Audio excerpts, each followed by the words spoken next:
Hello everyone, কেমন আছো তোমরা? আমি আলহামদুলিল্লাহ আছি মোটামুটি ভালোই। তোমরা কেমন আছো কমেন্ট বক্সে অবশ্যই জানাবা। তোমাদের কিছু কথা বলি। কথাটা হয়েছে যে এরকম, মানে আমি যে এত আমি যে এত টাকা খরচ করলাম, গল্পের পিছে টাকা খরচ করতেছি, বাট আমার কোনো আর্নিং আসতেছে না ইউটিউব থেকে। এই যে আজকে যে গল্পটা দিতেছি বা তোমরা আজকে এই যে এই গল্পটা যে শুনবা, এটা বেশি বেশি কইরা তোমরা তোমাদের বন্ধুদের এটা বেশি বেশি কইরা তোমাদের বন্ধুর মাঝে শেয়ার দিবা, কমেন্ট করবা। এই গল্প যদি ভিউজ আসে তাই প্রমিস তোমাদেরকে নতুন একটা গল্প দিব। গল্পটা সুন্দর, আমার থেকেও খুব ভালো লাগছে। তোমরা যদি চাও তো মিষ্টি আপু আর জয় ভাইয়ের ভয়েসই দিব। তো আশা করি সাথে থাকবে। হুম। আর আর হ্যাঁ, আমার মন অনেক খারাপ, কেননা আমার পরে যারা ইউটিউব চ্যানেল দিছে তাদের চ্যানেলে যখন যাই তখন দেখি তাদের অনেক ভিউজ, কিন্তু সাবস্ক্রাইব কম। বাট আমার তো সাবস্ক্রাইব বেশি, ভিউজ নেই। সেটা নিয়ে অনেক খারাপ লাগে আমার নিজে থেকেও। কেন এমনটা হয় আমি নিজেও জানি না। আমি তো গল্প দেই, 1 ঘন্টার উপরেও গল্প দেওয়া হয়, 1 ঘন্টাও গল্প দেওয়া হয়, তারপরও কেন যে এরকম হয় জানি না। উম তাই মনটা মাঝে মধ্যে খারাপ থাকে, আমার অনেক খারাপ থাকে। আর হ্যাঁ, আমার ভয়েস শুনে কেউ হাসবে না, আমার ভয়েসটা এরকমই। এক একদম বাজে শোনা যায় আমার ভয়েস। আর কি বলবো, ভাবছিলাম লাইভে আসবো, বাট আমার ফেসটা না এতটাই খারাপ দেখা যায় এখন। চোখের নিচে কালো ডার্ক সার্কেল পড়ে গেছে, তারপরে কেমন একটা হয়ে গেছি। মানে অসুস্থ ছিলাম তো, তাই এখন লাইভে আসলে যদি সবাই হাসাহাসি করে, তাই আমি লাইভে আসতে পারতেছি না। উম, আমার অনেক শখ ছিল, ইচ্ছে ছিল লাইভে আসবো, তোমাদের সাথে একটু আড্ডা দিব, আমার মনটা একটু ভালো হবে। কিন্তু বাট মনটা ভালো হবে কি করে? এই যে আমার মুখটা যে অসুন্দর দেখা যায়, সবাই যদি তোমরা সবাই যদি আমাকে নিয়ে হাসাহাসি করো, সেই জন্য। আর হ্যাঁ, আরেকটা কথা, এই নতুন গল্প আছে না এখানে, এই নতুন গল্প 55 মিনিট, তো এখানে কুকু আপুর গান আছে 3 মিনিট, আমার ভয়েস থাকবে মেবি 2 মিনিট। তো তোমরা শোনো, শুনে বলবা কেমন হয়েছে। Bye bye, tata. হাঁস আছে না, এত চিল্লাইতেছে সকাল পর্যন্ত, এই জন্য আমি ভয়েস করতে পারতেছি না। তোমরা অবশ্যই মেবি শুনতে পারবা কিছু কিছু জায়গায় হাঁসের আওয়াজ আসতেছে, তো আমি স্টপ স্টপ কইরা কইরা তারপর নিতেছি। আর আমি এত তাড়াতাড়ি বকবকাইতে পারি, বিশ্বাস করবা না। আমাকে কেউ যদি বলে যে অতি তাড়াতাড়ি স্পিডে কথা বলুন, তো মানে কারো যদি দরকার হয় তো আমার সাথে যোগাযোগ করবা। আমি এত অতি তাড়াতাড়ি বক বক করি যা তোমাদের কান ছালাপালা হয়ে যাবে, বুঝলা? আর তোমরা সবাই কেমন আছো, কি করো, সেটা আমাকে অবশ্যই জানাবা। Bye bye, see you, all the best. फिर से मिलने की जहाँ पे दे गए थे तुम कसम, देख लो आकर वहीं पे आज भी बैठे हुए हैं हम। तुम्हारे थे, तुम्हारे हैं, तुम्हारे ही रहेंगे हम। तुम्हारे थे, तुम्हारे हैं, तुम्हारे ही रहेंगे हम। मुद्दते भी चंद लम्हों जैसे लगती है सनम, बात ही ऐसे तुम्हारे इश्क में कुछ है मेरे हमदम। तुम्हारे थे, तुम्हारे हैं, तुम्हारे ही रहेंगे हम। तुम्हारे थे, तुम्हारे हैं, तुम्हारे ही रहेंगे हम। वादा था कब का अब जाके आए, फिर भी गली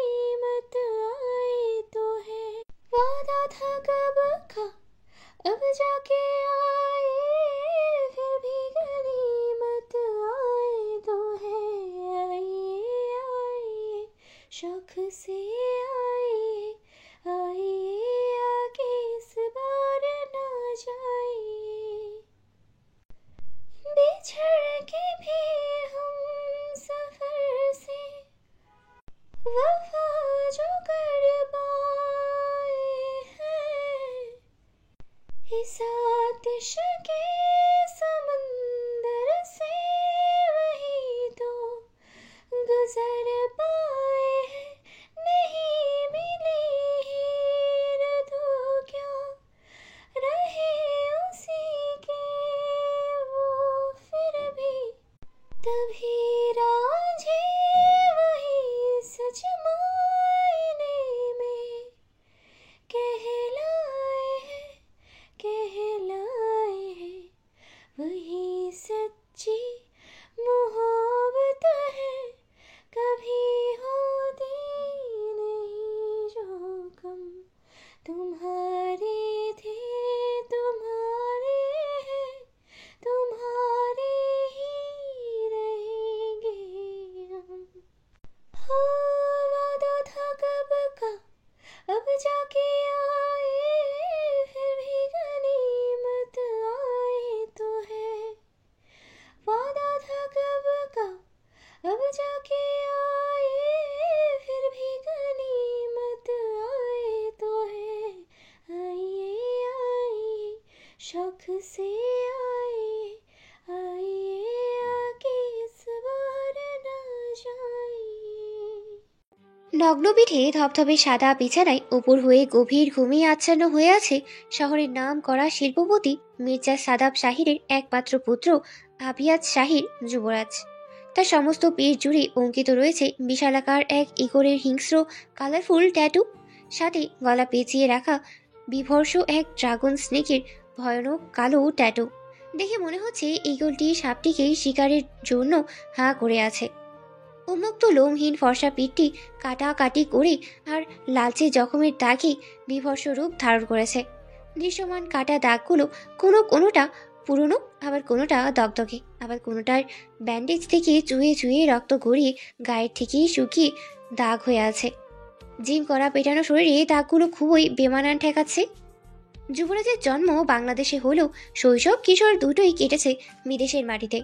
সাদাব শাহিরের স্ত্রী নবনীতা গত হয়েছেন যুবরাজের বয়স যখন মাত্র 5-এর ঘরে। তখন মাতৃহীন যুবরাজকে লালন পালন করতে বেশ হিমশিম খেতে হয় সাদাব শাহিরকে।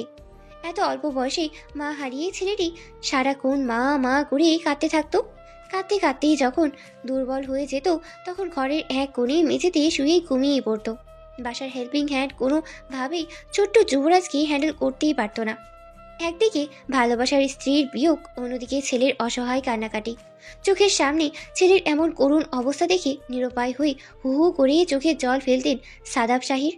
ব্যবসায় নাকি নিজের ছেলে, কোনটা রেখে কোনটা সামলাবেন দিশায় যেন খুঁজেই পাচ্ছিলেন না সাদাব শাহির।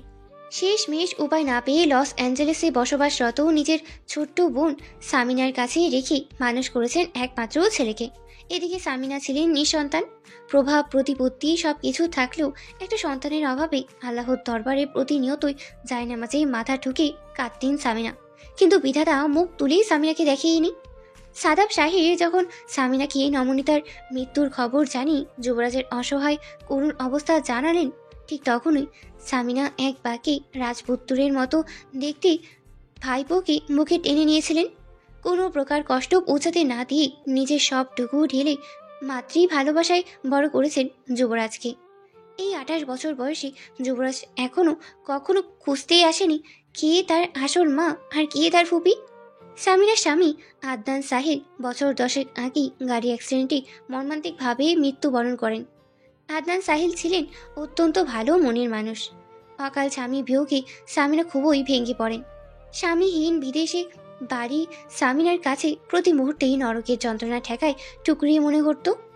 তাই তিনি যুবরাজকে নিউ ইয়র্কে পাঠিয়ে দিয়ে দেশে ফিরে আসেন তার ভাইয়ের কাছে। সাদাব শাহির আর সামিনা দুই ভাই বোন মিলে এখন একই বাড়িতেই থাকেন। সাদাব শাহির কখনো চাননি মায়ের আদরের অভাবে তার ছেলে বকে যাক। তিনি সব সময় চেয়ে এসেছেন ছেলে সৎ, পরোপকারী, ভালো চরিত্রের অধিকারী হবে। কিন্তু ধীরে ধীরে তার মনে হচ্ছে বেলা শেষে তিনি হেরেই গিয়েছেন।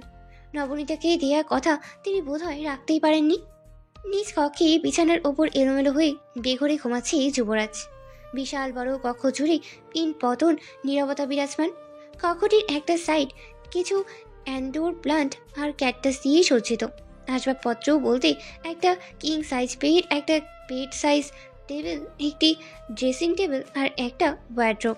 ঘরের অনেকটা কোণেই একটা ঝুঁকিতে hockey stick, bat, cricket stump আর কিছু লাঠি সোটা দিয়ে ঠেসানো।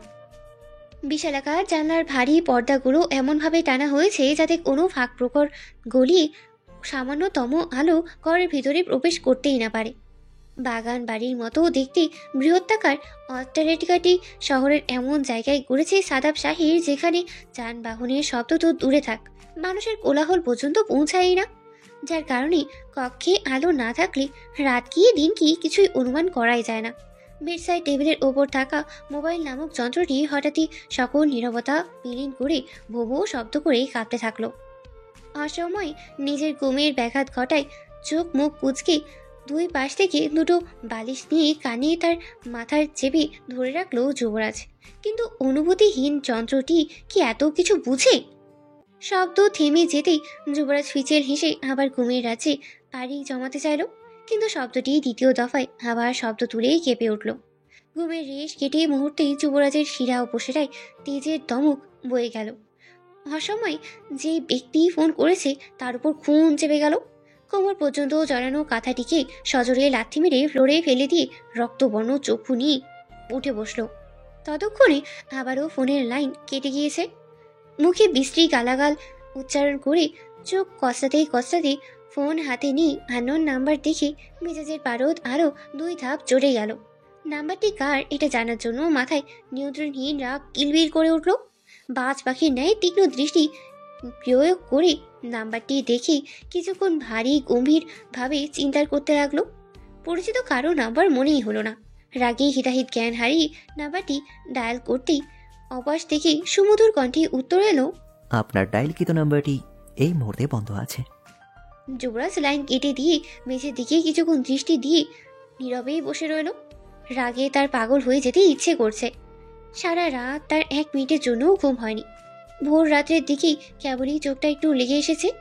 এখন সকাল 6টা বাজতেই আরো 2 মিনিট বাকি। এই মুহূর্তে কারা তো বড় দুঃসাহস চাকলো এই যুবরাজের ঘুমের ব্যাঘাত ঘটানোর। যুবরাজ যতক্ষণ না তার কবুলজা খাবলি বের করে আনতে পারবে ততক্ষণ সে কিছুতেই শান্তির নিদ্রায় তা যেতেই পারবে না। মেঝে থেকে তীক্ষ্ণ দৃষ্টি তুলে ফোনের উপর নিবদ্ধ করলো। কন্টাক্ট লিস্ট থেকে নিজের পার্সোনাল হ্যাকার রায়াফ রেদওয়ান এর নাম্বার ডায়াল করে কানে তুলল। প্রথমবারই রিং রায়াফ তুলল না। এতে যুবরাজের রাগ আকাশচুম্বী হলো। মুখে অদ্ভুত এক গালি উচ্চারণ করে দ্বিতীয়বার কল লাগালো। লাইন কেটেই যাবে এরকম শেষ মুহূর্তে রায়াফ কিছুটা বিরক্তি নিয়ে ফোন রিসিভ করতেই গমগমে ভরাট কণ্ঠে যুবরাজ বলে উঠল, একটা নম্বর দিচ্ছি, এক্ষুনি এর ছবি সহ সকল ইনফরমেশন চাই। রায়াফ ঘুম জড়ানো কণ্ঠে বলে উঠল, ঘুমোচ্ছি বড়, ঘুম থেকে উঠে দেই, চোখ খুলতে অনেক কষ্ট হচ্ছে। যুবরাজ হুঙ্কার ছেড়ে বলে উঠল, তোর চোখ খুলতে কষ্ট হচ্ছে আর আমার ঘুমাতে কষ্ট হচ্ছে। এখন বল, কোনটা আগে, তোর চোখ খোলা নাকি আমার চোখ বন্ধ করা? ঘটনার বেগতিক বুঝতে পারলো রায়াফ। ধরফর করে ঘুম ফেলে নিজের ল্যাপটপ টেনে বাবু হয়ে বিছানায় বসলো। হাই তুলতে তুলতে ল্যাপটপ অন করে কাজ করতে করতে রায়াফ বলে উঠল, নম্বর দে আর আমাকে 5 মিনিট টাইম দে। যুবরাজ খট করে লাইন কেটে দিয়ে রায়াফের নাম্বারে SMS পাঠিয়ে উত্তরের অপেক্ষায় বিছানায় চিত হয়ে শুয়ে মাথার পেছনে 2 হাত রেখে পায়ের ওপর পা তুলে সামনে নাচাতে লাগলো আর ভাবতে লাগলো, যে আমার ঘুমের ব্যাঘাত করেছি সাত সকালে, তার শাস্তি আমি কিভাবে দেবো? কুপিয়ে পিস পিস করে লবণ ভারী মেখে 1 মাস বিভিন্ন টর্চারের ওপর রেখে তাকে না ঘুমাতে দিয়ে। যুবরাজের চিন্তার ভাটা পড়ল মেসেজের টুং শব্দে। ধূর্ত শিয়াল যেভাবে শিকার আক্রমণ করে ঠিক সেইভাবেই ছো মেরেই নিজের ফোন হাতে তুলে লক ছাড়িয়ে রাইফের মেসেজ ওপেন করলো যুবরাজ। মুহূর্তের ব্যবধানে রাগের পারদ 0 হয়ে গেল। চোখের ঘুম কোথায় গিয়ে পালালো তার দিশেই গেল না। টনটনে মাথা ব্যথাটা নিমেষেই গায়েব হয়ে শরীর মন দুটোই প্রশান্তির ভরে গেল।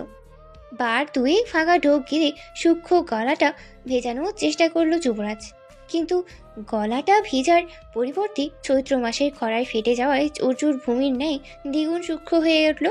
মুহূর্তের পুরো শরীর মন অস্থির হয়ে উঠল যুবরাজের। হাতের ফোন বিছানায় ফেলে দ্রুত বিছানার পর্দা সরিয়ে রুম আলোকিত করে দিল যুবরাজ। তবুও তার অস্থিরতা কোনোভাবেই কমছে না। এসির পাওয়ার 19।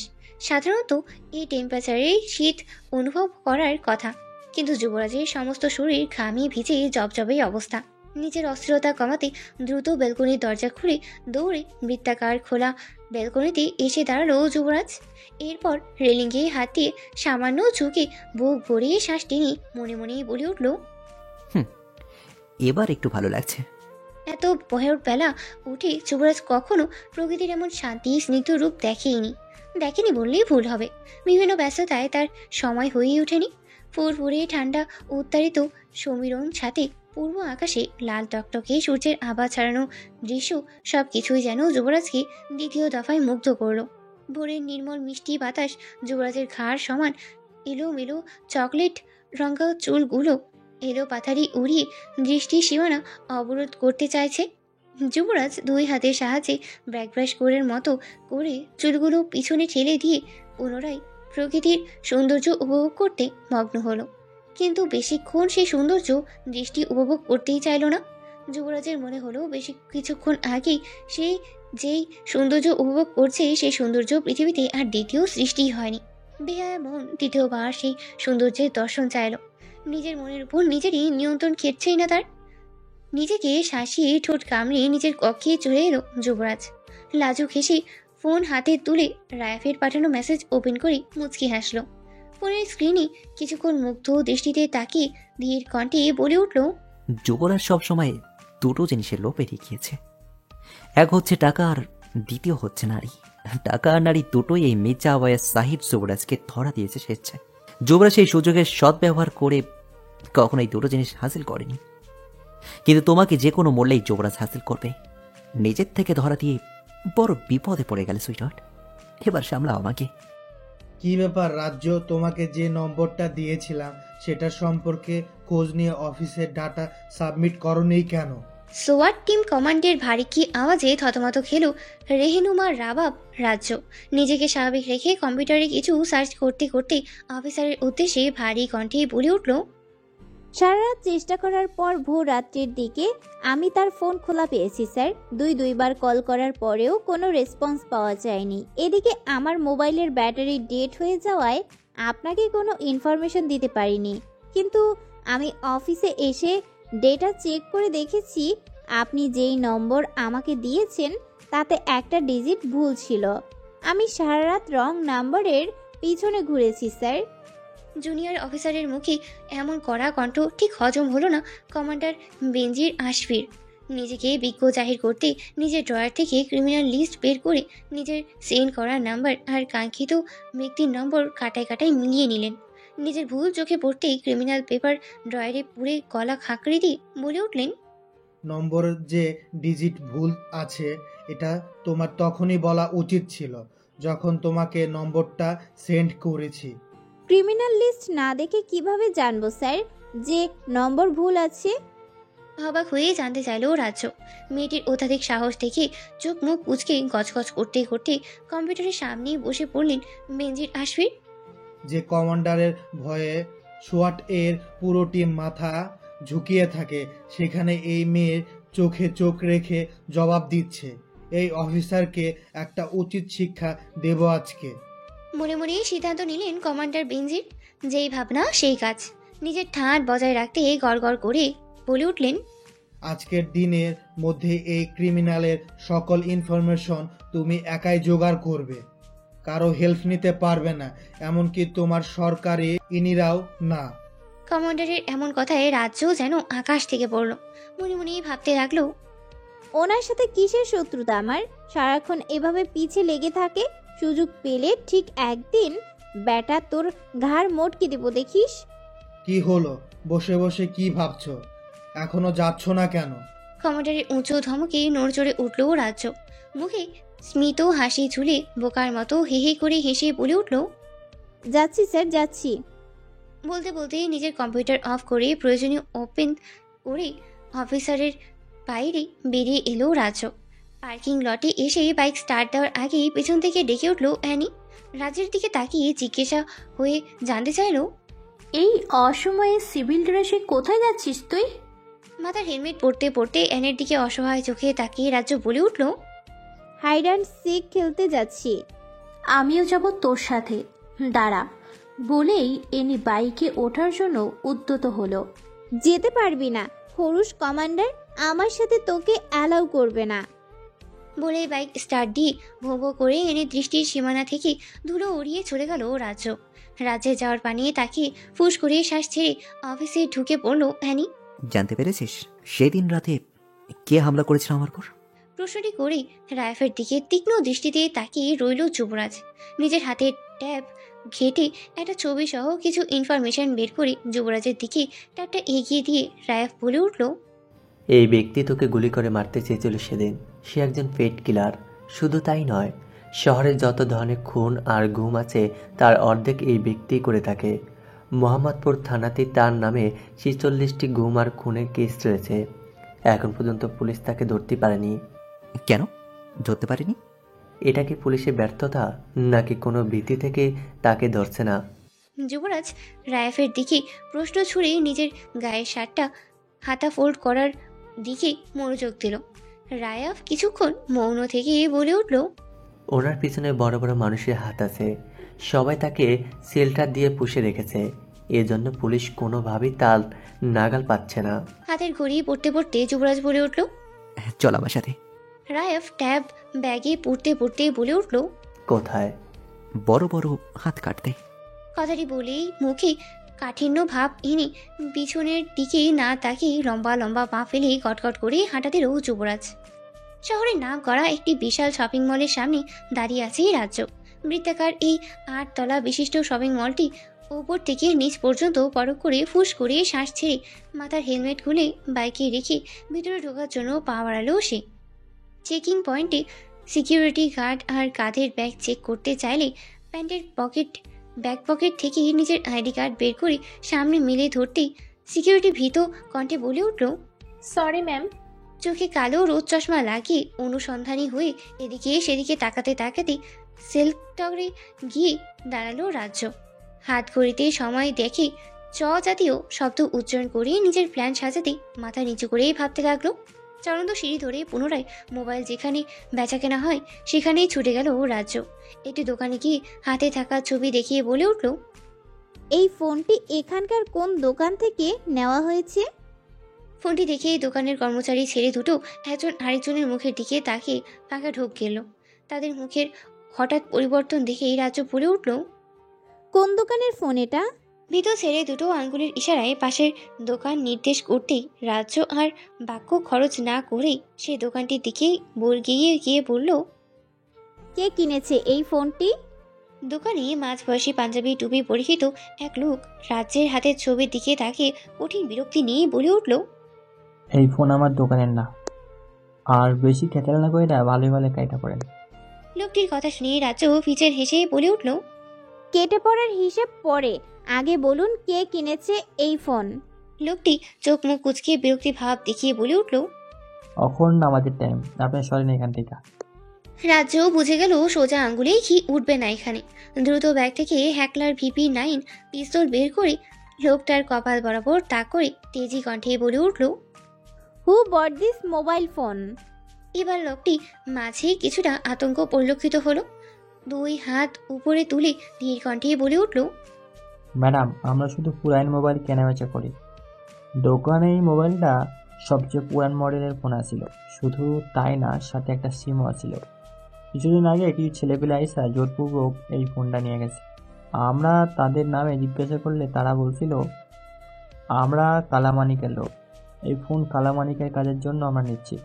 আপনি তো জানেন ওই লোক কত ভয়ঙ্কর। লোকটির কপাল থেকে পিস্তল ছুড়িয়ে রাজ্য বলে উঠল, আপনি কখনো সচক্ষে কালামানিককে দেখেছেন? লোকটি রাজ্যের প্রশ্নের জবাবে মৃত মিশ্রিত কণ্ঠে উত্তর দিল, ওই কালামানিক যারে খুন করে সে ছাড়া আর কেউ কোনোদিন তারে নিজ চোখে দেখে নাই ম্যাডাম। লোকটির কথায় রাজ্যের কপালেই চিন্তার ভাঁজ পড়ল। ফোনটিতে যে সিম ছিল সেই সিমের মালিক 2 বছর আগেই গত হয়েছেন পুলিশের এনকাউন্টারে, কারণ লোকটি ছিলেন একজন দাগী আসামি। প্রশাসনের উপর মহল থেকে অর্ডার ছিল তাকে দেখা মাত্র সরাসরি ক্রস ফায়ার করার। লোকটির ব্যবহৃত ফোন আর সিম দুটোই পুলিশ তন্ন তন্ন করে খুঁজেছে বিভিন্ন ইনফরমেশনের তাগিদে। সব কিছু পাওয়া গেলেও সেই সময় লোকটির ব্যবহৃত সিম সমেত মোবাইলটি মিসিং ছিল। এতদিন পরে এই কালামানিক কিভাবে বেছে বেছে এই ফোনটি খুঁজে বের করলো? কি রহস্য এখানে? লোকটির সাথে কালামানিকের কোনো যোগসূত্র নেই তো? সারা রাতে নির্ঘুম আর ডিউটির প্রয়াসে মাথা টনটন করে উঠল রাজ্যে। কোনো মতে মাথা চেপে ধরে সেই দোকান থেকে প্রস্থান করে পায়ে চলা সিঁড়ির দিকে এগিয়ে গেল। এই পর্যায়ে তার রুফটপে ওঠা অত্যন্ত জরুরি। গোয়েন্দা ইনফরমেশন মোতাবেক শপিং মলের অপোজিট সাইডে যে 9 তারা বিশিষ্ট লাক্সারি হোটেলটি রয়েছে তার 8 তলায় দক্ষিণ পাশের যে কোনো একটি রুমে কালো মানিক রয়েছে। পুলিশ যতটুকু অনুসন্ধান করেছে সেই মোতাবেক নাম কালামানিক হলেও লোকটি ধবধবে ফর্সা, শক্ত পক্ত গোফওয়ালা মাঝবয়সী একজন ব্যক্তি। রাজ্য মাথা নিচু করে হাঁটতে হাঁটতে হঠাৎই কিছু একটা সাথে ধাক্কা খেয়ে চোখ মেলিয়ে উপরে তাকায়। সামনে দাঁড়ানো অদ্ভুত রকমের সৌন্দর্যে ভরপুর বিশালাকার সুরম দেখি সুপুরুষ দেখে রাজ্য কিছুটা ভরকে গেল। এরকম যুবকের দেখা সচরাচর পাওয়া যায় না বললেই চলে। হাতে কপালে ব্যান্ডেজ লাগানো, লাল টকটকে ঠোঁট দুটোর মাঝখানে জ্বলন্ত সিগারেট বসানো, চোখের দৃষ্টি গোলক ধাঁধা নেয়। এ ধরনের দৃষ্টি নিয়ে যে কাউকে মুহূর্তে হিপনোটাইজ করা যায়। ঘাড় সমান স্টাইল করে কাটা চুলগুলো যুবকটার সৌন্দর্য যেন সব পুরুষদের থেকে 1000 গুণ বাড়িয়ে দিয়েছে। বুকের কাছে শার্টের বাটন খোলা থাকার দরুন গলার কাছে ভয়ঙ্কর এক সাপের লকলকে জিভ বের করা হাঁ করানো ট্যাটু দেখলেই যে কারোর শরীর শিউরে উঠতেই বাধ্য। যুবকের এমন আলাদা শিহরণ জাগানোর সৌন্দর্যে মুগ্ধ হওয়ার বদলে আশ্চর্য হয়ে নিজেকে সামনে সরে দাঁড়ালো রাজ্য। এরপর বিনয়ের সাথে মিহি কণ্ঠে বলে উঠল, I am extremely sorry, please don't mind. কথাটি বলেই রাজ্য রাস্তা ছেড়ে দিয়ে নিজের গন্তব্যের দিকে হাঁটা দিল। এদিকে সুপুরুষ যুবক ভ্রু কুঁচকে নিয়ন্ত্রণহীন রাগ নিয়ে সামনে দাঁড়ানো মানবের দিকে নজর দেয়। মুহূর্তেই ঠোঁট প্রশস্ত হয়ে রাগ পানি হয়ে আপনা আপনি কণ্ঠ থেকে নির্গত হয় আবেশ চরণবাক্য, সুবহানাল্লাহ। রাজ্যের যাওয়ার পানি এক দৃষ্টিতে তাকিয়ে নিজের হৃদযন্ত্রের হার্টবিট মিস করে এক পাশের পুরুষ। পাশে দাঁড়ানো রায়াফ সব কিছু পর্যবেক্ষণ করে গলা খাকারি দিয়ে নিজ কণ্ঠে বলে উঠল, এভাবে বুকে হাত চেপে দাঁড়িয়ে আছিস কেন? কোনো প্রবলেম হচ্ছে? মরে যাচ্ছে বন্ধু, এই ঘাতকে নিয়ে আমাকে ঘায়েল করেছে। যুবরাজের মুখে এমন উদ্ভট বাণী শুনে রায়া ফিক করেই হেসে উঠল। তবুও যুবরাজের মধ্যে কোনো হেলদোল লক্ষিত হলো না। রায়াফ দ্বিতীয় বলায় দফায় বাহুতে পাঁচ মেরে বলে উঠল, যেটা করতে এসেছিস সেটা করবি না, নাকি দাঁড়িয়ে দাঁড়িয়ে ঢং করবি? যুবরাজ বুকে হাত রেখে মন্ত্রমুগ্ধের ন্যায় বলে উঠল, তোর ভাবি সৌন্দর্য দর্শনের ওসিলায় হামলাকারীর জান আমি ভিক্ষা দিলাম ব্রো। রায়াফ যুবরাজের কথার আগা মাথা না বুঝে যুবরাজকে টেনে এক কর্নারে এনে দাঁড় করিয়ে চাপা কণ্ঠে বলে উঠল, এসব কি বলছিস? এখানে এভাবে জোরে ধরে? মেয়েটাকে তুই জানিস? হুঁশ ফিরল যুবরাজের। রায়াফের কথার প্রতিউত্তর না করে ভরাট কণ্ঠে বলে উঠল, মেয়েটা আমার হৃদয় চুরি করে নিয়ে গেছে ব্রো, চল চোর ধরে আনি। 8 তলা বিশিষ্ট শপিং মলটির খোলা ছাদের একদম রেলিং ঘেঁষে দাঁড়িয়ে আছে রাজ্য। মধ্য আকাশে সূর্যটা তীর্যক ভেসে ভাবে বিকৃত ছড়িয়ে যাচ্ছে। রোদের উত্তাপে মাথা ফেটে যাওয়ার উপক্রম। চারিদিক থেকে এলোমেলো হয়ে আসা বাতাস যদিও কিছুটা স্বস্তি দিচ্ছে, কিন্তু চোখ মেলে পরিষ্কারভাবে কিছুই দেখা যাচ্ছে না। সূর্যের বেগুনি রশ্মির কারণে আপনা আপনিই চোখ বন্ধ হয়ে যাবার উপক্রম। রোদ থেকে কিছুটা স্বস্তি পাওয়ার জন্য রাজ্য পরনের প্যান্টের বেল্ট লুপ করে মাধ্যমে সাথে গুজে রাখা কালো রোদ চশমা চোখে দিয়ে মাথায় একটি ক্যাপ পরে কাঁধের ভারী ব্যাগটি নিচে নামিয়ে রাখলো। এরপর অপোজিট সাইডের বিল্ডিংয়ের দিকে তাকিয়ে দক্ষিণ পাশের সমস্ত দরজা জানলা পরখ করে নিল। দক্ষিণ পাশের 8 তলার সাইড জুড়ে 7টি জানালা আর 4টি দরজা রয়েছে। তড়িঘড়ি করে রাজ্য ব্যাগের চেন খুলে সুইট টিমের জন্য বরাদ্দকৃত ব্যারেট M82 রাইফেল বের করে তাতে ক্লিপ, গ্রিপ, বুলেট এবং টেলিস্কোপ সেট করে রাইফেল স্ট্যান্ডের সহিত রাইফেলের ওপর দাঁড় করালো। শকুনের মতো নিখুঁত চোখে স্কোপ ঘুরিয়ে ঘুরিয়ে প্রতিটি জানলা বরাবর তাক করে খুঁজতে লাগলো কাঙ্ক্ষিত ব্যক্তিকে। একে একে 7টি জানলা দরজা খুঁজলেও সেরকম সন্দেহজনক কিছুই পাওয়া গেল না। নিরাশ হয়ে রেলিংয়ের সাথে হেলান দিয়ে নিচে বসে পড়ল। এরপর ব্যাগে থাকা পানির বোতলের ক্যাপ খুলে ঢকঢক করে 1/2 লিটার এর পুরো পানির বোতল সাবার করে দিয়ে ছাড়ল। রোদের প্রখরতায় শরীর পুড়ে যাচ্ছে, মাথা বেয়ে বেয়ে মোটা মোটা ঘাম গাল বেয়ে গৃহাদেশে আছড়ে পড়ছে। হাঁফ ছেড়ে কুঁজো হয়ে দাঁড়িয়ে আবার স্কোপে চোখ রাখলো রাজ্য। কিছু সময় অতিবাহিত হওয়ার পর একটা জানলা বরাবর রাইফেল তাক করতেই ঘটে গেল শরীর হিম ধরানো মর্মান্তিক এক ঘটনা। চোখ মুখ কালো কাপড়ে আবৃত এক লোক একজন কিশোরী মেয়ের গলা চেপে ধরে আছে। মেয়েটি নিজেকে বাঁচানোর জন্য প্রাণপণ চেষ্টা করেই যাচ্ছে, কিন্তু লোকটির শক্তির সাথে কোনোভাবেই মেয়েটি কুলাতেই পারছে না। মুহূর্তেই মেয়েটি জিভ বেরিয়ে এলো। রাজ্য এই ঘটনা সহ্য করতে না পেরে দ্বিধাদ্বন্দ্বের মধ্যে পড়ে ট্রিগার চাপল। মুহূর্তে বিকট শব্দে একটি গুলি বন্দুকের নল থেকে বেরিয়ে প্রবল বেগে আঘাত হানল ওপাশের জানলার গ্রিলে। গুলির শব্দ হতেই অগান্তক লোকটি মেয়েটিকে সজোরে ধাক্কা দিয়ে মেঝেতে ফেলে পালিয়ে গেল। এই প্রথম রাজ্য তার টার্গেট মিস করেছে। ভাবতেই নিজের ওপর নিজেরই রাগ চড়ে গেল। টার্গেটটা মিস হয়ে গেল সুইহার্ট। হঠাৎই নির্জন ছাদে ব্যারিটোন ভয়েসে এমন কথা শুনে থমকে গেল রাজ্য। পেছন ফিরে অদ্ভুত সৌন্দর্যের সেই পুরুষকে দেখে কোনো কথার উত্তর না দিয়ে রাইফেলের পার্টসগুলো দ্রুত হাতে খুলে ব্যাগে ভরতে উদ্যত হলো। টার্গেট বরাবর বুলেট শুট করতে চাইলেই বড়ে কোনো দ্বিধাদ্বন্দ্ব না রেখে তোকে আমি মেরেই ফেলবো। এই টার্গেট নিয়ে গুলি চড়তে হবে ডার্লিং। দ্বিতীয়বার যুবকটির মুখে এমন হিয়ালি কথা শুনে রাজ্যের মাথার রাগ কিলবিল করে উঠল। এই মুহূর্তে লোকটির এমন গায়ে পড়া ভাব তার মোটেও পছন্দ হচ্ছে না। তার মধ্যে লোকটি দেখতেও সুন্দর সন্দেহজনক। লোকটির চিন্তা মন থেকে সরিয়ে নিজের সব কিছু গুছিয়ে ছাদ ত্যাগ করার উদ্দেশ্যে পা বাড়াতে যুবরাজ পাত আগলে দাঁড়িয়ে আবেশ মেশানো কণ্ঠে বলে উঠল, কতক্ষণ ধরে আমি একা একাই বকবক করে যাচ্ছি, অ্যাভয়েড কেন করছো? রাজ্য এবার তার তরতর করে বেড়ে ওঠা রাগ যে কন্ট্রোল করতেই পারল না। বুক বরাবর এক কঠিন পাঁচ মেরে দাঁতে দাঁত মিশিয়ে বলে উঠল, আমি কবেকার সুইটহার্ট আপনার? কঠিন সিচুয়েশনে বকবক করে মাথা খারাপ করে দিচ্ছেন। ঘুষির মাত্রা এতটাই জোরে ছিল যে অন্য কেউ হলে পিছন দিকে 2 হাত জায়গা সরে যেত, কিন্তু যুবরাজ ঠায় সেই জায়গাতেই শক্ত অবস্থানে মুখে হাসি ঝুলিয়ে দাঁড়িয়ে রইল। কোনো প্রকার ব্যথাও যেন সে অনুভবই করেনি। তাকে দেখে এমনটাই মনে হলো রাজ্যের। এই মুহূর্তে এই সাংঘাতিক লোকটিকে নিয়ে তার ভাবনার মোটেও সময় নেই। হাত ঘড়িতে সময় দেখে কানে থাকা ব্লুটুথ ডিভাইস ক্লিক করে ওপাশের ব্যক্তির উদ্দেশ্যে তেজি কণ্ঠে বলে উঠল, please cover that hotel, the criminal is trying to স্ক্যাপ। কথাগুলো বলেই যুবরাজের চোখে চোখ রেখে কঠিন কণ্ঠে বলে উঠল, মুভ। যুবরাজ মুচকি হেসে গভীর দৃষ্টি এমনভাবে রাজ্যের দিকে তাকিয়ে রেখেছে যেন পৃথিবীর কোনো বিষয়েই তার খেয়ালই নেই। রাজ্য যুবরাজের এমন বেহুদা অবস্থা দেখে নিজেই পাশ কাটিয়ে চলে যেতে যেতে বলে উঠল, শেমলেস। মেয়েটি তোকে নিলজ্জ খেতাবে ভূষিত করে চলে গিয়েছে, হুঁশিয়ার দুড। হঠাৎই রায়াফের কণ্ঠে হুঁশ ফিরল যুবরাজের। রাজ্যের ঘুষি মারার স্থানে হাত বুলিয়ে ফিচেল হেসে যুবরাজ বলে উঠল, বউ তো দেখছি আমার থেকে আরো 2 ধাপ উপরে। I like it. মেয়ে কিন্তু পুলিশের স্পেশাল ফোর্স, বশম করে দেবে তোকে। কথাটি বলেই রেলিং ধরে নিচের রাস্তার দিকে অনুসন্ধানী নজরে তাকালো রায়াফ। আমি ভস্ম হতে চাই। সাবলীল স্বীকারোক্তি যুবরাজের। রায়াফ তার প্রখর দৃষ্টি যুবরাজের দিকে নিবদ্ধ করে বলে উঠল, নিজের সর্বনাশ তাহলে ডেকে আনতে চাইছিস? যুবরাজ কিছুক্ষণ মৌন থেকেই ফুঁস করে শ্বাস ছেড়ে গমগমে কণ্ঠে বলে উঠল, মানুষের সর্বনাশ করে বেড়ালেই নিজের সর্বনাশও একদিন হবে, এটাই ন্যাচারাল। এত নিখুঁত হিসেব কষে কি আর জীবন চলবে?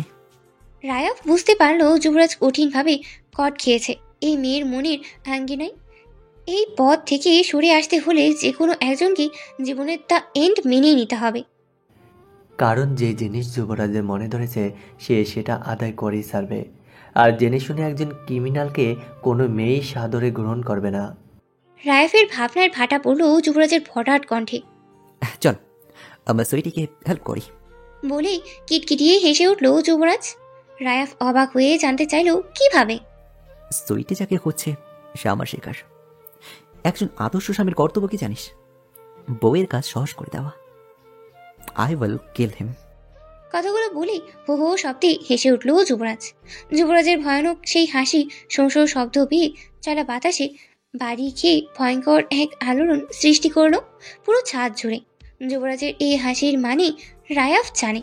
নিজের কাঁধের ব্যাগ থেকে ট্যাব বের করে অনেকগুলো ছবির ভেতর থেকে একটি ছবি বের করে তার ওপর লাল রঙের ক্রস সাইন আঁকালো এবং মনে মনে বলে উঠল, আজকে তুই শেষ বাস্টার্ড।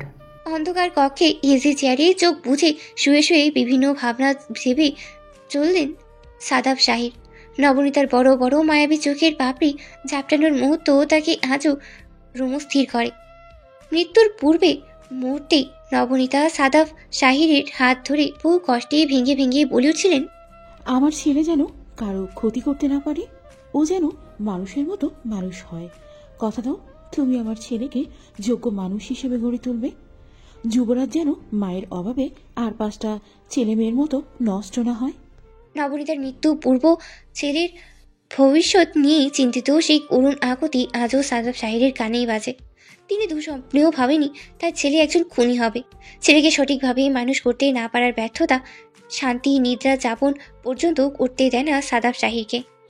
ভাইয়া ঘুমাচ্ছ? সামিনার মৃদু কণ্ঠের প্রশ্নে চোখ মিলিয়ে তাকালেন সাদাব শাহির। চেয়ারে হেলান দিয়ে রাখা মাথা তুলে হাঁটুতে ভর দিয়ে ধীরে ধীরে উঠে দাঁড়ালেন।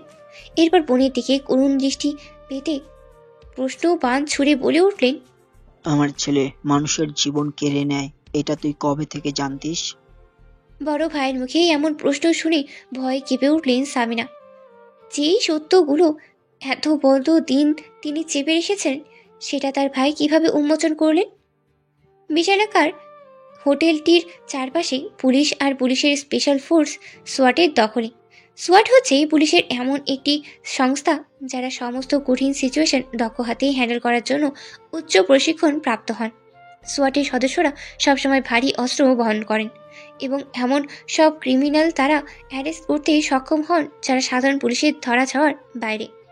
গোয়েন্দাগিরি থেকে শুরু করে ক্রিমিনাল কিলিং সমস্তটাই দক্ষ হাতে সামলান সোয়াটের সদস্য। রাজ্য অ্যানি সহ তাদের 10 জনের একটি টিম কেউ লিফট ধরে কেউ সিঁড়ি পেয়ে 8 তলায় উদ্দেশ্যে দৌড়ে চলেছে। হোটেলের অবস্থানরত কাউকে নিচে নামতেই দেওয়াই হয়নি, এমনকি প্রত্যেকের রুমে চলেছে কঠিন সার্চ মিশন। 8 তলার নির্দিষ্ট রুমে এসে একটি মেয়েকে অবচেতন অবস্থায় ফ্লোরে পড়ে থাকতে দেখে ইনি দৌড়েই মেয়েটির কাছে চলে যায়। রিভলভার হাতেই সকলের সজাগ দৃষ্টিতে আশেপাশে চোখ বুলিয়ে সন্দেহজনক কাউকে খুঁজে পেল না সে। মেয়েটির পালস চেক করে শক্ত কণ্ঠে সহযোগীদের উদ্দেশ্য এনে বলে ওঠে, ভিকটিমের পালস রেট খুব কম, ইমার্জেন্সি হসপিটালে শিফট করার ব্যবস্থা করুন প্লিজ। পুলিশের 4 জন সহকারী মেয়েটিকে ধরে লিফটে করে দ্রুত পাশে অবস্থান করে হসপিটালিতে নিয়ে চলে যায়। রাজ্য চারপাশে চোখ বুলিয়ে জানলার কাছে লেগে থাকা ভোতা বুলেট টানা বের করে হাতে নিয়ে চারপাশে আরেকবার চোখ বুলালো। পুরো রুম চকচকে ক্লিন, কোথাও কোনো কিছু এলোমেলো অবস্থায় নেই। রাজ্য ভেবেই পাচ্ছে না এই অল্প বয়সী মেয়েটা এখানে কি করছে, আর তাকে কেউ খুনি বা করতে চাইবে কেন। টানা 2 ঘন্টা তল্লাশি চালিয়েও কাউকেই খুঁজে পেল না হোটেলটিতে। আর রিসেপশনিস্টের কাছ থেকে জানা যায় মেয়েটির নাম রুহিতা চৌধুরী। সে নিজেই এই হোটেলটি 2 দিনের জন্য বুক করেছে। মেয়েটির কন্ট্যাক্ট নাম্বার ছাড়া আর কোনো ইনফরমেশন তাদের কাছেই নেই। রাজ্য রিসেপশনিস্টের কাছ থেকে নম্বরটি নিয়ে তার টিম মেম্বার নিয়ে চলে গেল হসপিটালের উদ্দেশ্যে। রাজ্যকে অ্যানি আশ্চর্যে সুরে প্রশ্ন করলো, তোর অবাক লাগছে না? এইটুকু একটা মেয়ে এত দামি একটা হোটেলে 2 রাতের জন্য রুম বুক করেছে। অবাক তো লাগছেই। এখন সব প্রশ্নের উত্তর এই মেয়েটিই দিতে পারবে। সে কেন এই রুম বুক করেছে, আর এই অজ্ঞাত লোকটি বা কে, আর কি জন্য তাকে মারতে চাইছে। তার আগে মেয়েটির পরিবারের সাথে দেখা করা প্রয়োজন। চলছে শ্রাবণ মাস, যখন তখন আকাশ কালো মেঘে তলিয়ে ঝুঁপিয়ে ঝাঁপিয়ে নেমে আসছে শ্রাবণের ধারা। আজকের আকাশটা গত কয়েকদিনের তুলনায় অত্যাধিক কালো। দিনের আলোতেও মনে হচ্ছে যেন ঘুটঘুটে কালো সন্ধ্যা ঘনিয়ে এসেছে।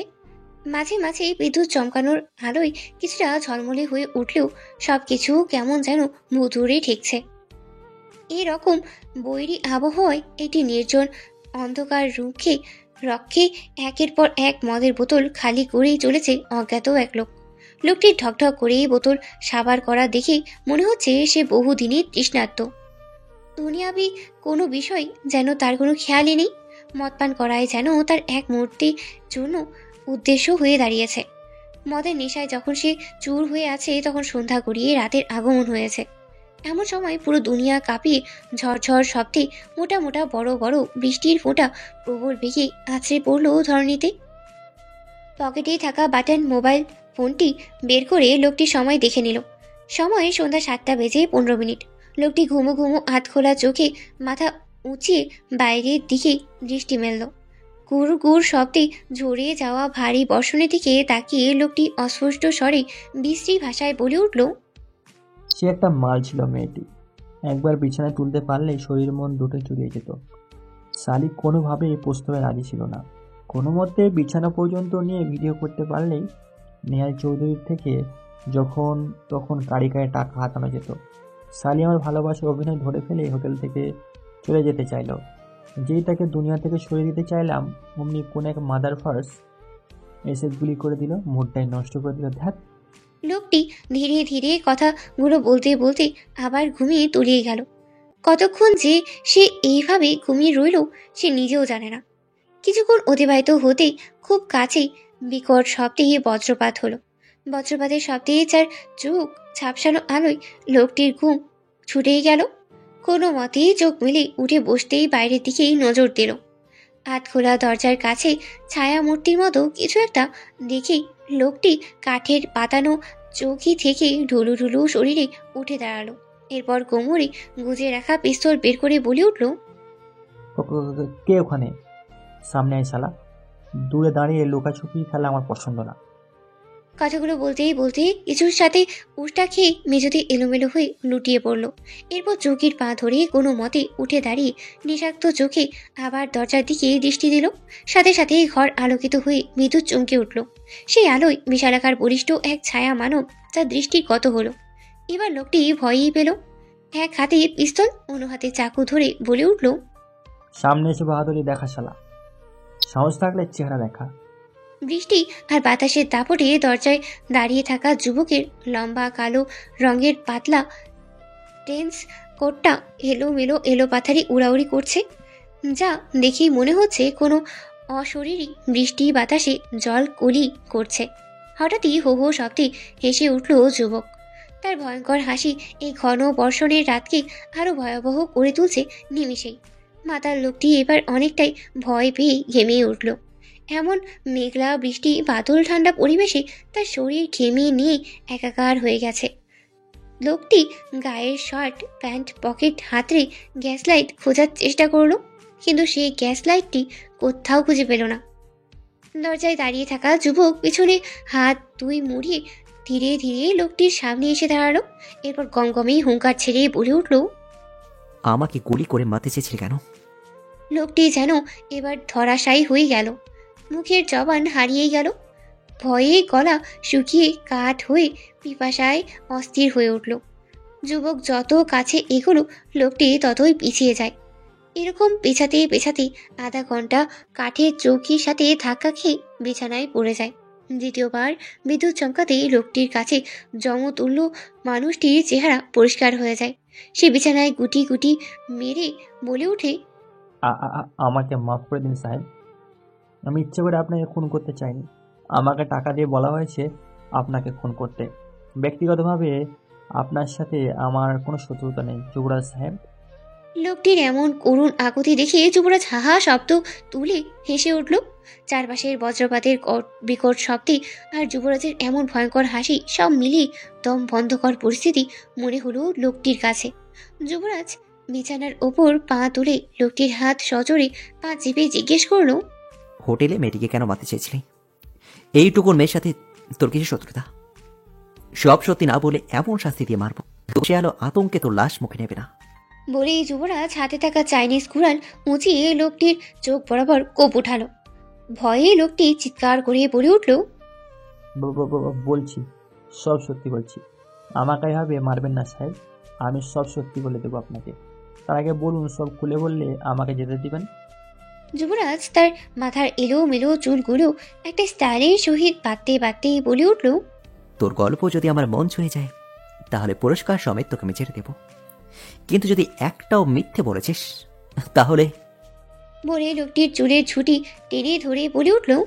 মগজ সহ চুল তুলে নেব। এদিকে চুলের ব্যথায় লোকটি কাতরাতে কাতরাতে বলে উঠল। কিচ্ছু লুকাবো না সাহেব, সব বলবো, মায়ের দুধের কসম। যুবরাজ পাশে থাকা ভাঙা চেয়ার টেনে বসতে বসতে বলে উঠল। নে স্টার্ট কর গল্প, এমনভাবে রসিয়ে রসিয়ে বলবি যাতে আমার মজা লাগে, ঠিক আছে? লোকটি বিছানা থেকে উঠে যুবরাজের পায়ের কাছে গিয়ে বসে পড়ে। এরপর চোখ মুখের ঘাম মুছে বলতে শুরু করে। মেয়েটি অনেক বড় কোটিপতির মেয়ে। মেয়েটি তার কলেজের এক ছেলেকে পছন্দ করে, এটা আমি জেনে যাই। সেই ছেলের নাম করে আমি মেয়েটির ব্যাগে প্রতিদিন চিঠি লিখে মেয়েটিকে পাঠিয়েছি।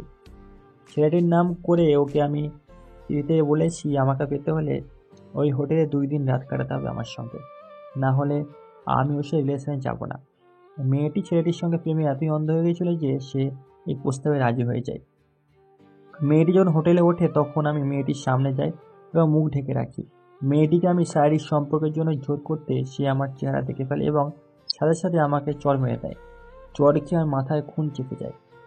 আমি তার গলা টিপে ধরি, কিন্তু বিশ্বাস করুন সাহেব, রোহিত চৌধুরীকে খুন করার আমার কোনো ইচ্ছে ছিল না। আমি শুধু ওকে ভোগ করে ভিডিও বানাতে চেয়েছিলাম। আমার ইচ্ছে ছিল মেয়েটির বাবা মানে নেহাল চৌধুরী খুব সম্মানীয় ব্যক্তি।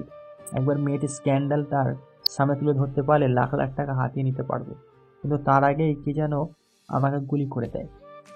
কথাগুলো বলেই লোকটি যুবরাজের মুখভাব বোঝার জন্য উপরে চোখ তুলে তাকালো। যুবরাজ লাইটটার দিকে একটা সিগারেট ধরিয়ে ফুক মেরে ধোঁয়া উড়িয়ে সেই ধোঁয়ার দিকে তাকিয়ে বলে ওঠে। তোকে যে গুলি করেছে সে আমার জান, কিন্তু জানের আলো পরে। আগে বল, রোহিতা চৌধুরী যেই ছেলেকে পছন্দ করতো সেই ছেলে কোথায়? কারণ ছেলেটির সাথে তার প্রতিদিন দেখা হলে মেয়েটি তোর নোংরা ফাতিয়ে পা দেবার কথা না। লোকটি ডানে বামে তাকিয়ে মৃত কণ্ঠে যুবরাজের পা জড়িয়ে ধরে বলে উঠল। আমার চিঠি রাখার ব্যাপারটা ছেলেটা দেখে ফেলেছিল। শুধু তাই নয়, আমাকে ঘুষি মেরে শাঁসিয়েছে সালা 2 দিনের পোলাপান। তাই চিরতরে ঘুম পাড়িয়ে ড্রেনে ফেলে দিয়েছি। এবার যুবরাজের চোয়াল শক্ত হয়ে হাত মুষ্টিবুদ্ধি হয়ে এলো। দ্রুত সিগারেট ফুঁকেই জ্বলন্ত ফিল্টার লোকটির ঠোঁটে চেপে ধরল। এরপর গর্জে উঠে বলে উঠল। তোর গল্প আমার পছন্দ হয়নি, তুই আমাকে খুশি করতে ব্যর্থ হয়েছিস। আর যে ব্যক্তি যুবরাজ শাহিরকে খুশি করতে ব্যর্থ হয় সেই পৃথিবীতে বেঁচে থাকার অধিকার হারায়। শুধু তাই নয়, তুই আমাকে অনেকভাবে অখুশি করেছিস। প্রথমত আমাকে গুলি করতে মারতে চেয়েছিস, এরপর একটা নিরপরাধ ছেলেকে মেরেই ফেলেছিস, সাথে একটা মেয়েকে ব্যবহার করে টাকা কামাতে চেয়েছিস। আর সবচেয়ে অখুশি যেটা করেছিস সেটা হলো আমার জান তোকে গুলি করতে ব্যর্থ হয়ে মন খারাপ করেছে। তার মন খারাপ দেখে আমার হৃদয়ে রক্তক্ষরণ শুরু হয়েছে। তুই বিশাল মাপের অপরাধী। তুই এই সুন্দর পৃথিবীতে বেঁচে থাকার অধিকার হারিয়েছিস তোতলা মামুন। তোতলা মামুন যুবরাজের পা ধরে হাউমাউ করে কেঁদে উঠে বলল। শেষবারের মতো ক্ষমা করে দিন স্যার, আমি স্বেচ্ছায় পুলিশের কাছে গিয়ে ধরা দেব। আমার সকল খারাপ কাজের দোষ স্বীকার করে আত্মসমর্পণ করব। দয়া করে আমাকে মারবেন না, আমি ভুল করেছি, আমাকে বাঁচতে দিন। যুবরাজ লোকটির চোখ বরাবর চাইনিজ কুড়াল দিয়ে এক কোপ বসিয়ে বলে ওঠে। তোকে বাঁচিয়ে রাখার মোড়টাই আমার নষ্ট হয়ে গেছে। তোকে এমন ভাবে মারবো যে তোর লাশের অস্তিত্ব পর্যন্ত কেউ খুঁজে পাবে না। মুহূর্তে ছোট্ট কুপড়ি ঘরটি চিৎকার আর আর্তনাতেই ভরে গেল। সাথে পাল্লা দিয়ে বেড়ে চলো বৃষ্টি আর মেঘের গর্জন। নির্জন কক্ষের ভারী গঙ্গানি নিশ্চিত আর্তনাদ কারো কানেই পৌঁছালো না এই গভীর রাতে। মিনিট 20 পরে যুবরাজ ছাতা মাথায় হাত করে ঘর থেকে বেরিয়ে তার সহযোগীদের বলে উঠল। আমার কাজ শেষ, আবর্জনা এমনভাবে সাফ করবে যেন কিছুই হয়নি এখানে। যুবরাজ গাড়ি স্টার্ট দিতেই বিকট শব্দে আগুন জ্বলে উঠল ছোট্ট কাঠের আর চাটাইয়ের তৈরি হাত ভাঙ্গা পুরাতন বাড়িটি। যুবরাজ শেষোক্ত হেসে গাড়ি স্টার্ট দিয়েই বলে উঠল। সেনোরিটা। বাইরে চুপ চুপ বৃষ্টির ঠান্ডা বাতাসে গায়ে কাঁথা মুড়ি গভীর ঘুমিয়ে পাড়ি জমিয়েছে রাজ্য। হঠাৎই মৃদু পিঁপড়ের কামড়ের মতো ব্যথায় আউট শব্দ করে গর্গিয়ে উঠল সে। কিন্তু চোখ মেলার সাধ্যই হলো না। চোখের পাতাদ্বয় ক্রমশ ভারী হয়ে সেটে রইল। শুধু গভীর ঘুমে তলানির আগে মনে হলো কোনো ঠান্ডা শরীর তাকে জাপটে ধরে আছে, যার ঠান্ডা বরফ হাত দুটো রাজ্যের মেয়েহীন পিঠে বিচরণ করছে। শরীর অজানা শিহরণে শিহরিত হচ্ছে। আবেশে কোল বালিশ জড়িয়ে ধরতেই মনে হলো এখানে তুলোর তৈরি বালিশের পরিবর্তে শক্তপোক্ত দৈত্য শুয়ে আছে, যা তাকে উষ্ণ স্পর্শে বিরক্ত করে চলেছে বারবার। সুন্দর এক স্বপ্নে হারিয়ে শুয়ে থাকা দৈত্যকে আষ্টে বৃষ্টি জড়িয়ে গভীর ঘুমে আচ্ছন্ন হয়ে গেল রাজ্য। ভোর রাতের দিকে বৃষ্টির তেজ কমে গিয়ে ইলঝে গুড়ি বৃষ্টি পড়েই যাচ্ছে। আকাশ হালকা মেঘে ঢাকা পড়ার কারণে পূর্ব আকাশের সূর্যটা টকটকে লাল আভা ছড়তেই ব্যর্থ হয়েছে। নেই কোনো পাখির কিচিরমিচির শব্দ, চারিপাশ নিস্তব্ধ নীরব। হঠাৎ সকল নিস্তব্ধতা ভেদ করে রাজ্যের মোবাইলের অ্যালার্মটা মৃদু শব্দে বেজে উঠল। অ্যালার্মের শব্দে গভীর ঘুমিয়ে মুজে থাকা রাজ্য কিছুটা বিরক্ত হয়ে চোখ মুখ কুচকে কাঁথার নিচেই ঢুকে পড়ল।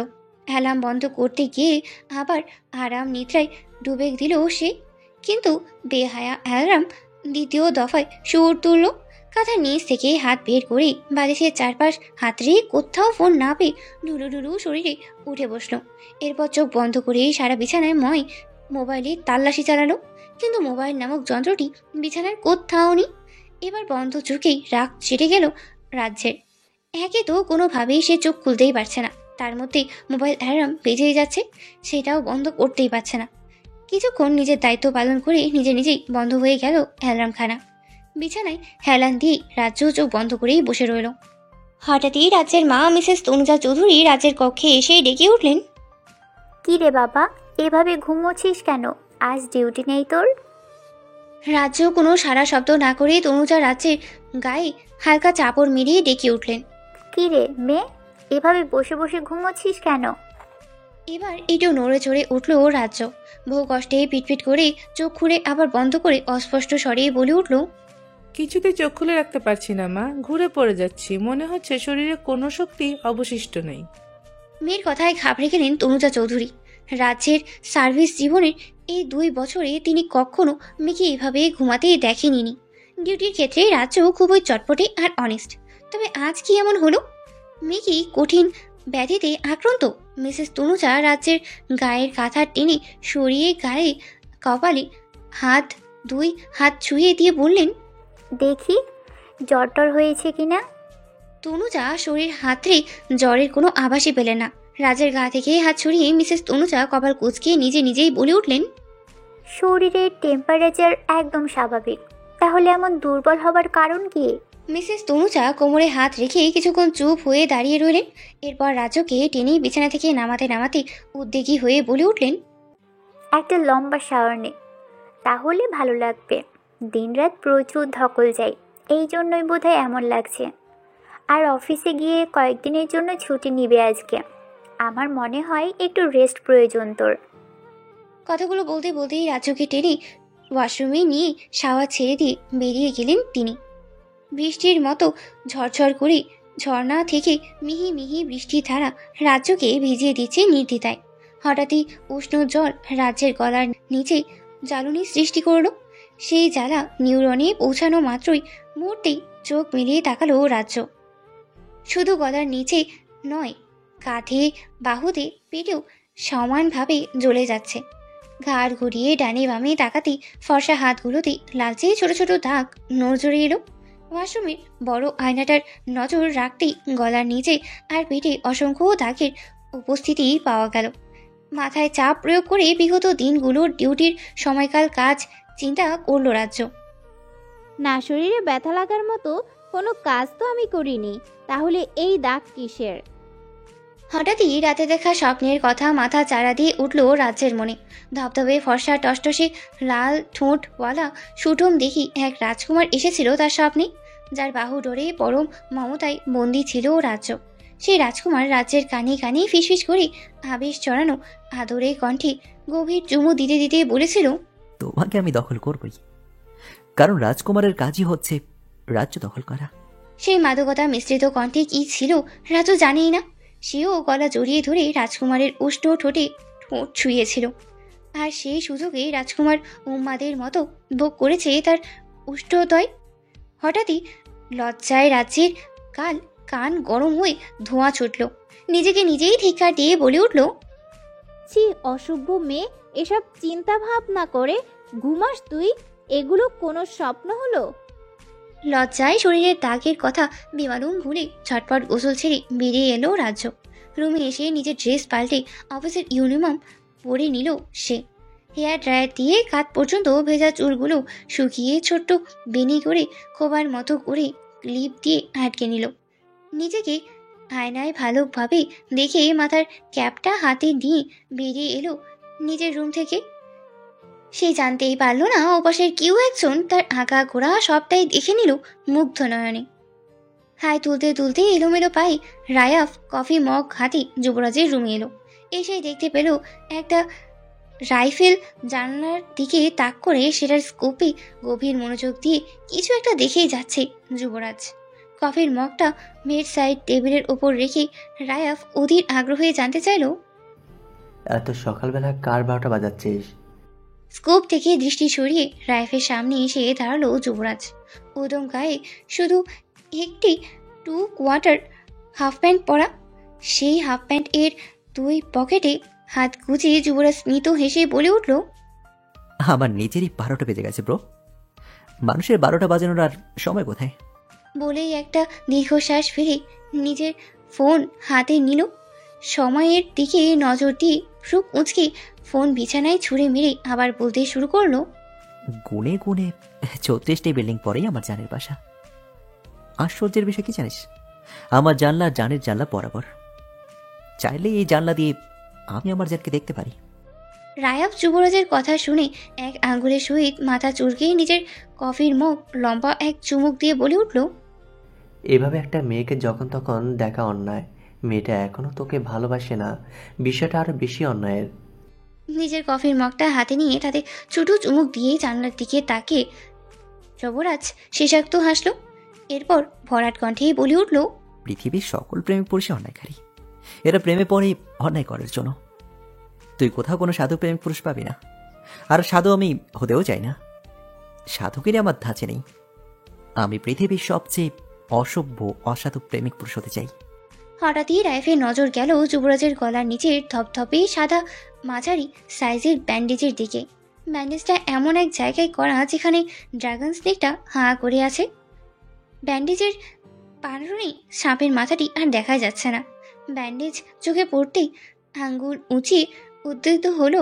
রায়াফ জিজ্ঞেস করলো, তোতলা মামুন গত রাতে তোকে আঘাত করেছিল? রাইফের আঙ্গুলি নির্দেশ করে যুবরাজ প্রশস্ত হেসে সে ব্যান্ডেজে হাত বুলালো।